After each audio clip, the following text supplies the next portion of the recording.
lindo momento para hablar con Néstor Gandulia. Bienvenido. Bienvenido, Néstor. Gustazo volver a charlar con ustedes, como siempre. El gusto es nuestro, el gusto es nuestro. Bueno, tenés de todo para contarnos con respecto a esta semana. Me imagino que hasta vos te deben superar las leyendas de Pascuas, ¿no? Pues en cierta forma sí. Y sobre todo esta en particular que representa cosas importantísimas para muchas culturas distintas. Bien.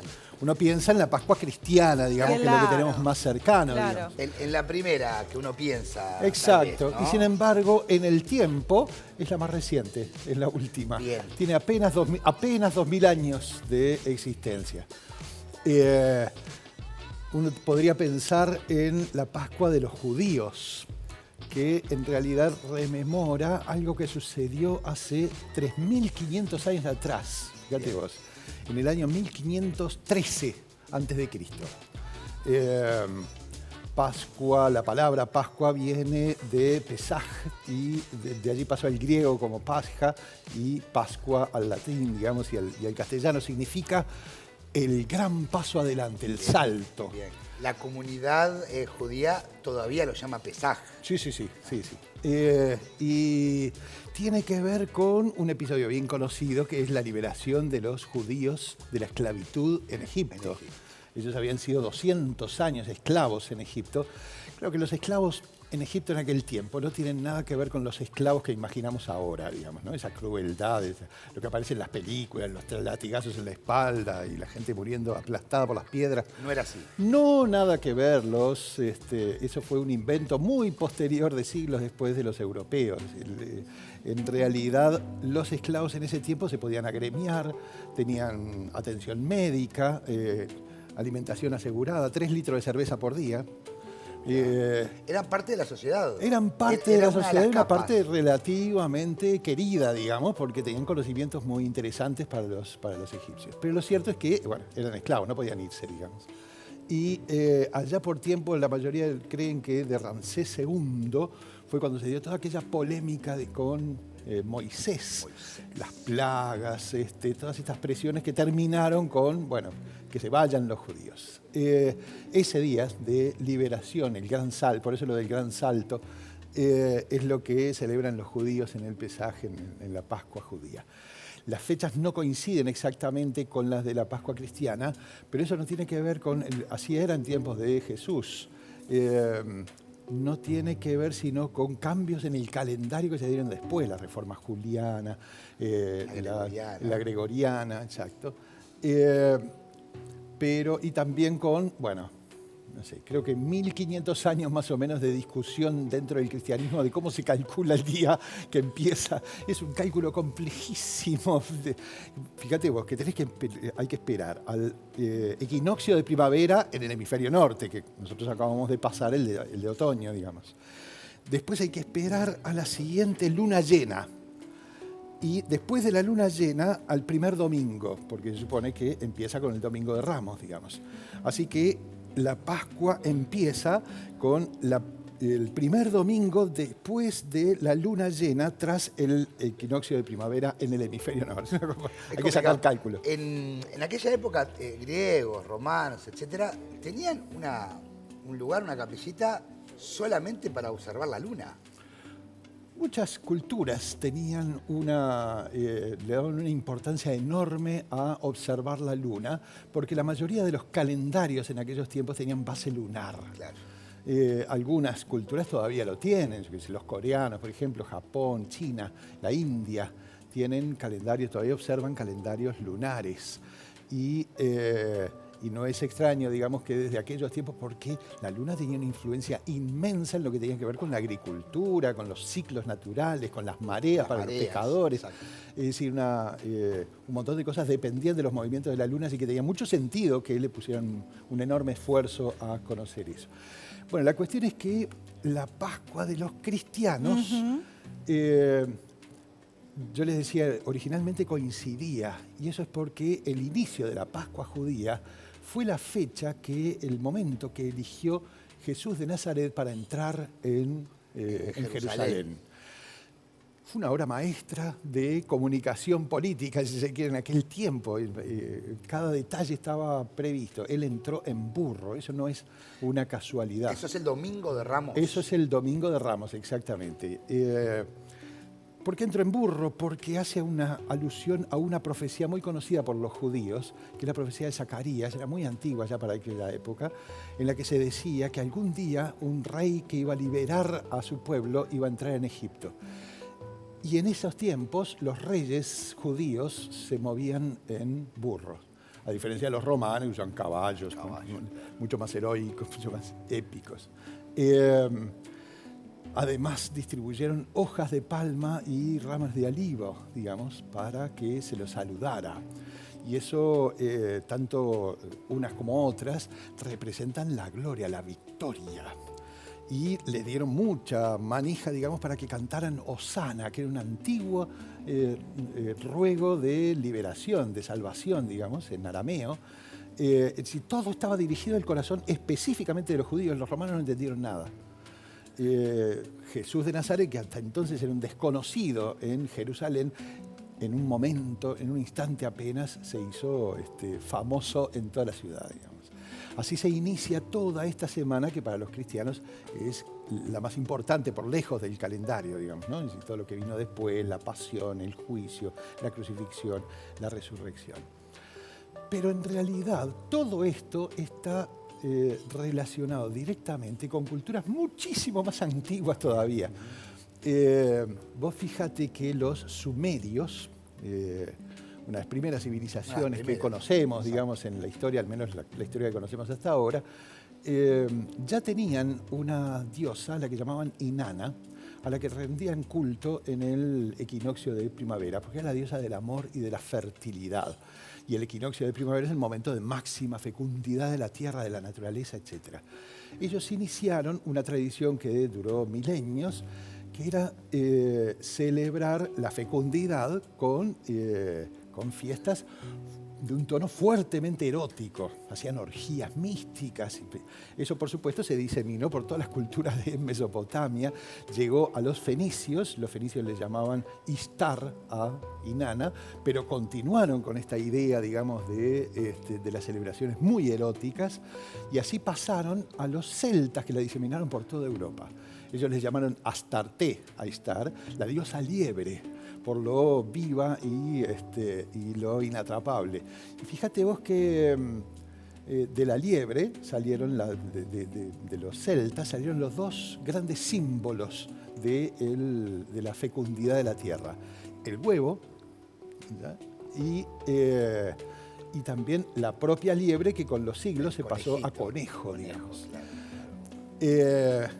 Ambos son símbolos que todavía, fíjate la contradicción, ¿no? Lo que es el máximo recato para los cristianos es para para aquellas culturas antiguas una celebración llena de erotismo, llena y hoy de viven sensualidad. en conjunto, porque en la misma semana se celebran ambas cosas. Por eso te digo que nosotros reunimos todas esas tradiciones que llevan muchos milenios existiendo. A eso hay que agregar además el chocolate, que mucha gente se imagina que es de origen suizo o europeo. Para nada, el chocolate es de origen americano, nació aquí, en este continente mágico. Chocolate le llamaban los mexicas, lo que llamamos ahora los aztecas, y era la bebida de los dioses. Y se incorporó a esta fiesta justamente fortaleciendo el carácter erótico, porque el chocolate tiene propiedades afrodisíacas muy conocidas, imagínate. Así que todo eso eso se incorpora tras la conquista. Después de la conquista, exactamente. Los europeos no conocían el chocolate ni lo conocieron por mucho tiempo después. Digamos, en realidad, el propio Colón sí conoció el chocolate. 3000 años después, ¿no? Más o menos de la salida, ahí va, salida de Egipto. Entonces estamos hablando de milenios que seguimos practicando hasta el día de hoy. Todas esas cosas sintéticas. Yo suelo decir que la Pascua, en última instancia, representa siempre la liberación. la liberación de la esclavitud para los judíos, la liberación del pecado para los cristianos, porque el sentido de la pasión es ese.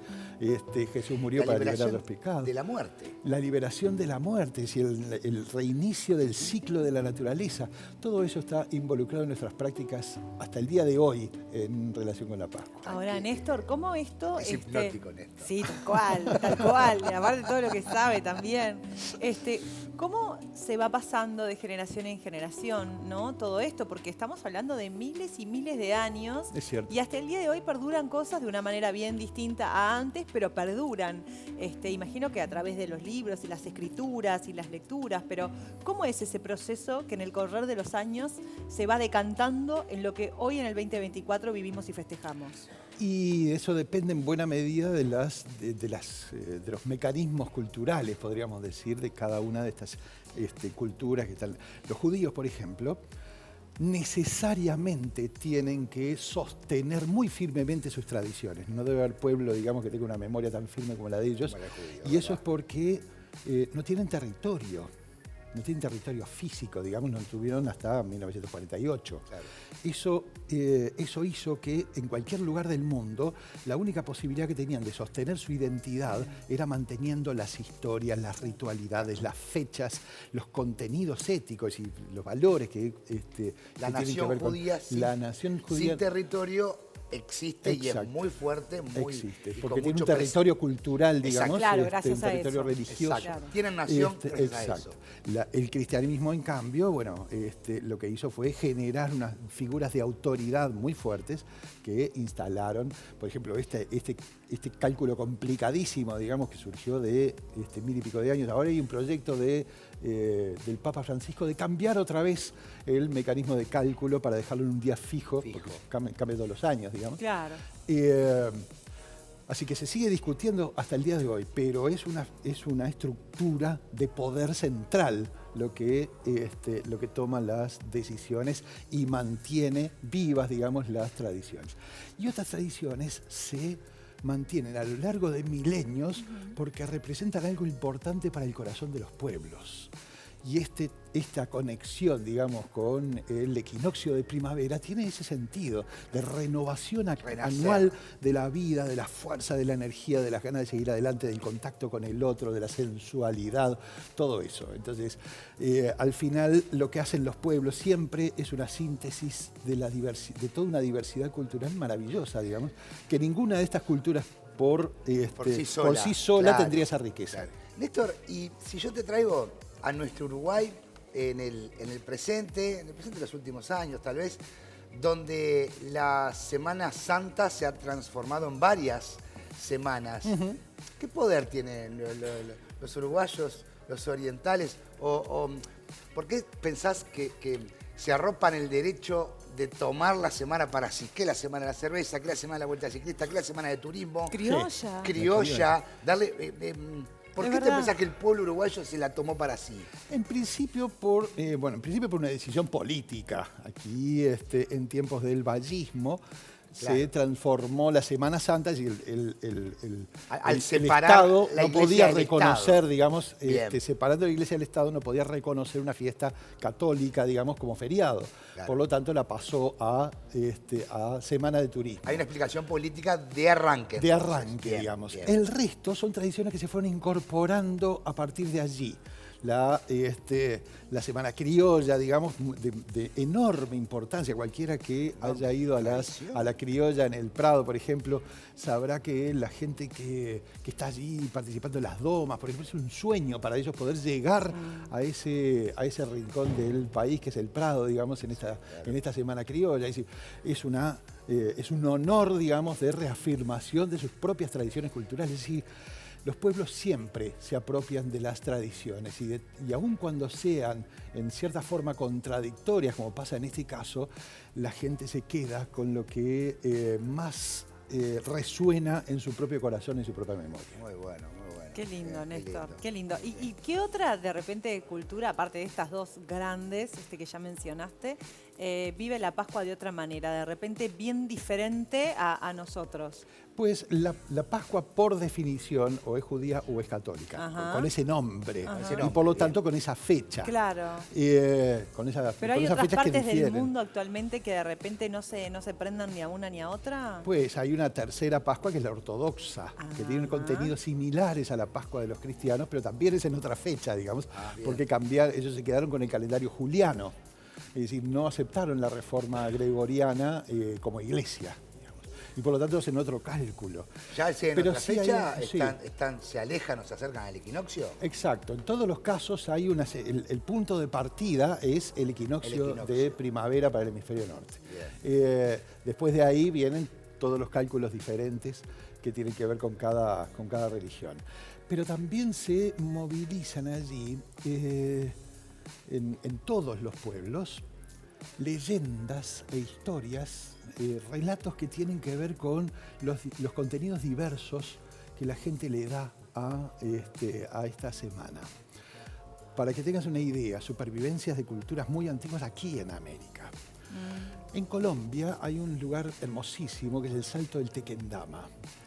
Allí hay una vieja historia que se vuelve a contar todos los años, digamos, por estas fechas, y que tiene que ver con una lavandera que lavaba la ropa para otras personas, digamos, a orillas de ese río, y que cruzando el monte para llegar hasta orillas del río, un día se encuentra con una figura de una cruz clavada en un árbol. Le llamó muchísimo la atención, digamos, no había más nadie por allí, así que lo que hizo fue sacarla de allí y llevársela al cura en el pueblo. El cura le dijo, muchas gracias, mijita, la puso en la pared de la iglesia y listo, allí hubiera terminado todo, si no fuera porque al otro día, cuando el cura se levantó, la cruz no estaba. Así que imaginó que la habían robado, quizás tenía algún valor histórico, entonces fue a las autoridades investigaron, y finalmente encontraron la cruz de vuelta en el mismo lugar de donde le había sacado la lavandera. Como ella era la única que sabía cuál había sido ese lugar original, la llevaron presa a ella creyendo que ella misma había robado la cruz.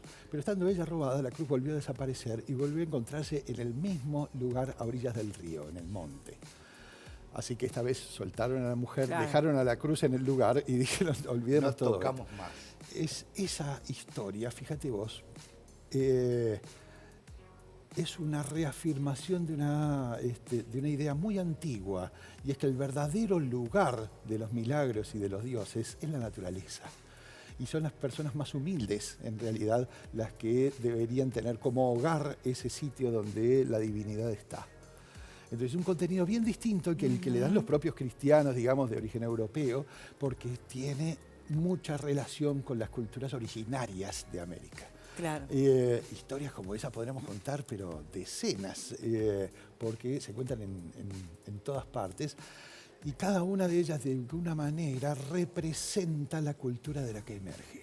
Por eso todo eso, toda esa diversidad maravillosa que es la humanidad, y en particular América Latina, es una multicoloridad increíble, todo eso está en el trasfondo de esta semana. Y todo eso, también todas las historias hermosas que tiene Néstor Gandulia sobre muchas cosas, las va a estar presentando en diferentes charlas que va a tener de ahora en más. El miércoles 3 de abril a las 20 horas va a estar con Memorias del Mar en el Under Movie. Las entradas ya se pueden conseguir en el undermovie.com.uy. ¿De qué va antes de saltar a la próxima? Oh, ¿qué ves vos cuando miras al mar? Ay, tanta cosa. Ah, ¿ves?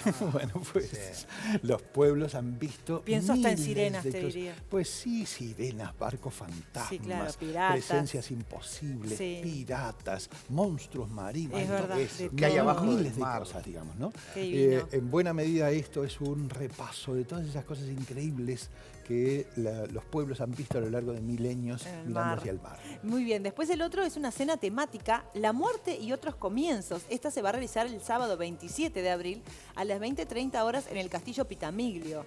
Por más información se tienen que comunicar al 092-173-353. Esta cena, qué lindo, ¿no? Buenísimo. Cenar mientras te escuchamos hablando de la muerte y otros comienzos. Es cierto. Pues, imagínense que solo para la cultura occidental moderna, urbana, la muerte es un final. para todas las otras culturas, incluso las que forman parte de alguna manera de nuestro Para el propio cristianismo. entorno, la muerte no es más que el comienzo de otra cosa. Y a lo largo de milenios han explicado esos contenidos a través de leyendas, mitos, historias mágicas de tradición oral que nos traen esos contenidos hasta el día de hoy. Así que mucho de eso vamos a estar compartiendo y dándole un vuelo completamente nuevo a un tema que a menudo nos da miedo, digamos, Claro. pero que Estamos- fatalmente vamos a tener que enfrentar una y otra vez a lo largo de nuestras vidas. Así que vale la pena que tengamos muy en cuenta esos otros contenidos porque nos llenan de esperanza. Sí, sin duda que sí. Y bueno, ¿dónde más? Néstor es Bueno, el guía también. Marian. Recuerden siempre que esto no es nuevo, pero cada vez debe estar mejor. Ah. Néstor es guía en Montevideo Secreto, un Es cierto. recorrido por los rincones de la ciudad. En realidad son 6 a esta altura ya los recorridos. Recientemente inauguramos Montevideo Secreto Cordón, con 300 y pico de personas, un momento muy memorable, muy apasionante, hermosísimo. Tenemos paseos por la ciudad vieja, por el barrio sur, la huella Ay, qué afro. lindo.